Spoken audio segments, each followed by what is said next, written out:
દ્વારકાધીશ જય શ્રી રામ મિત્રો। અત્યારે જો આપણે ઢોલ લઈને તળાવમાં પહોંચી ગયા। તળાવ ગામનું તળાવ જો ગાઉ આવી છે। આજ બે ગાડી આવી, હજી બે હાલી આવે, બેમાં આવી ગઈ બધી ગાઉ। દામભાઈ આવ્યા છે, દામો એટલે રાકેશભાઈ, સોરી ભૂલાઈ ગયું એ બ્લોગ જોવે છે એટલે રાકેશભાઈ કેવું। ગામ જો અહીંથી દેખાય અને પાણી છોડ્યું પાછું અત્યારે શરૂ કર્યું છે, જોઈ લો। બપોર થઈને ત્યાં બંધ થાય, 12-1-2 વાગ્યા લગી શરૂ રહે, 2 વાગે બંધ થઈ જાય। ગાવું જો તમને દેખાડું, હવે નીચે ઉતરી જોઈ લો। અડધી તળાવ તો ભરી દીધી, હવે કાલે અહીં ઉતારા ફેરવાના છે। આ તળાવમાં અહીંયા લાવવાના સાહેબ, બધી બેસી જાય નહીં જાય ત્યાં ગાવું બધી લાંબી ત્યાં હાકેટ થાય છે, એ તમને બતાવું। હાવ હાકેટ થાય, આન કરતાં ક્યાંય નાનું હોય છે। ઓલા ઢોરેથી ને ક્યાંય લગી એવડું જ હોય છે। હમણાં 7-8 ઉતારા છે, કાંઈ વાંધો નહીં। નવી ગાઉ આવે છે, ભાગે છે, પાણી બાણી પીવે, પછી આવી ગાઉ ઓલા મકાઈમાં બે ગાડી આવે છે, એ ઉતરી જાય ને પછી જાવી। તો ચલો એ બતાવું તમને। પાણીનો પડે એ હવે દેખાય। હવે અહીંલા ઢોર તગડવાનું ક્યાં છે, એ આમ હાલ્યા જાય છે, ઓલા બાંડીમાં જાય। જોઈ લો કેટલા ઢોર છે બાપુ, હજી તો ગાડીઓ ઉતારવામાં જ છે, તારો કેટલા થઈ જાય। આને લૂલી હાલે અહીંની જ છે, આપણી કોઈની નથી।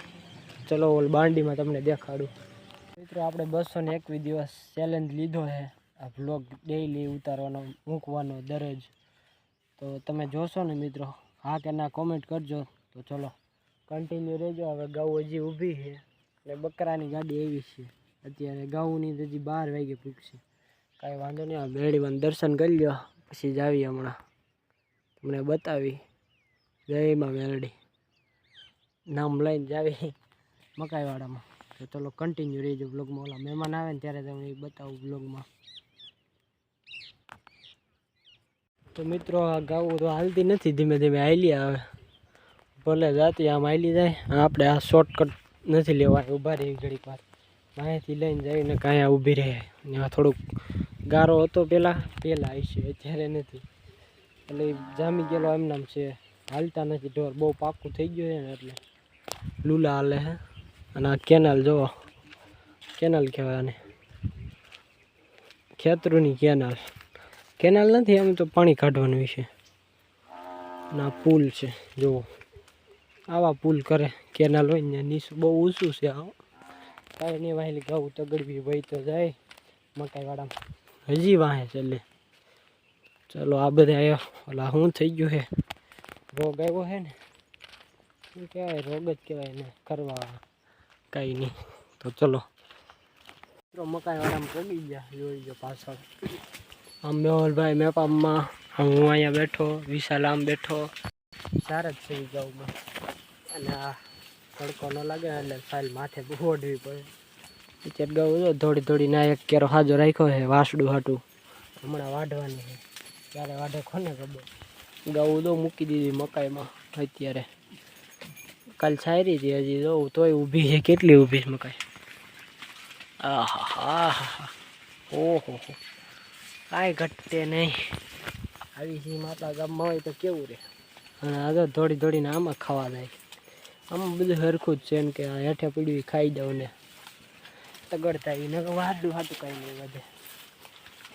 જોવો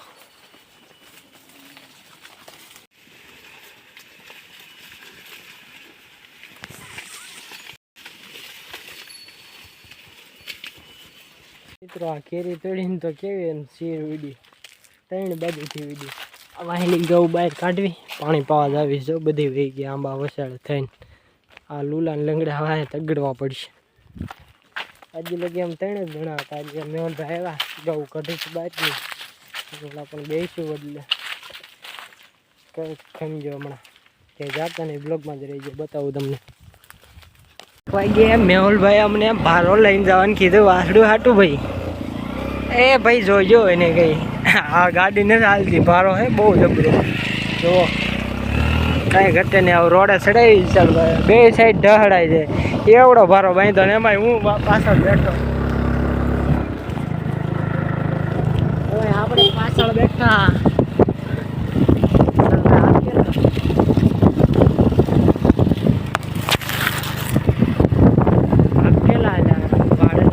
મિત્રો બે ગાડી આજ પાછી ઉતરી બધી ભેગી થઈ ગઈ જોઈ લો હાલ્યો આવે બધી હો કેટલી બૂથો થઈ ગઈ જો હંધી હરખી થાય ને પછી ગણીશું કેટલા ઘેરા છે ને બધું કેવું તમને કન્ટિન્યુ બ્લોગ જોતા રહેજો મિત્રો જુઓ એ પાછી સારેલી મકાઈ છે ને એમાં જવાનું છે દાંડા ખવડાવવા એ ખાઈ જાય આ બધી જાય ને એટલે પૂરું ખડી દે જુઓ અહીંયા આપણે ઊભા રહેવી આમ ન જાય અહીંથી પોરું પડે એટલે અમુક ઢોર વ્યા જાય ખબર પડે કેટલી કાઠાળી ગા હે હાંડો હે મેપા મામાની છે કેવડી કાઠાળી ગા ઓલી મકાઈ રહી અડધે ઉગી જાય અડધે ઠેઠ મોઢું આંબી જાય જો અહીંયા આમાં દાંડામાં ઊભા છીએ અને ઘરે જવાનું છે ચલો હમણાં જ આવી